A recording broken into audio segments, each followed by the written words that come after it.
ভাইরারে আমার, বন্ধুরা রে আমার, আল্লাহর হাবিব বলেন, আমি যখন এই পৃথিবীতে আগমন করলাম, আমার আগমনের ফলে, আমার আগমন হওয়ার কারণে অন্ধকার ভুবনটা আলোকিত হয়ে গেছে। ও বন্ধুরা, এটা কোন আলো? কারেন্ট চলে গেলে, লাইটটা বন্ধ হয়ে গেলে যে অন্ধকার, এই অন্ধকারের পরে যে আলো দেখা যায়, আবার লাইট জ্বালালে এটা কি সেই আলোকিত? না না না না। আমার নবীর আগমনের পূর্বে মানুষগুলা পাপ কাজের মধ্যে লিপ্ত ছিল, পাপাচারে লিপ্ত ছিল, অন্যায় করত, জুলুম করত, সুদের সাথে, ঘুষের সাথে, জেনা ব্যভিচারের সাথে জড়িত থাকতো।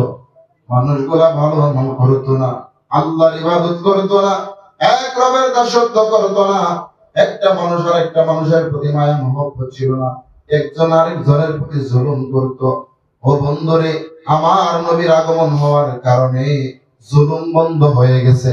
আমার নবীর আগমন হওয়ার কারণে জুলুম নির্যাতন বন্ধ হয়ে গেছে, জেনা ব্যভিচার বন্ধ হয়ে গেছে, অন্ধকারাচ্ছন্ন কেটে আলোকিত হয়ে গেছে। ইসলামের আলো দিয়া আল্লাহ রাব্বুল আলামিন এই পৃথিবীটাকে আলোকিত করে দিয়েছে।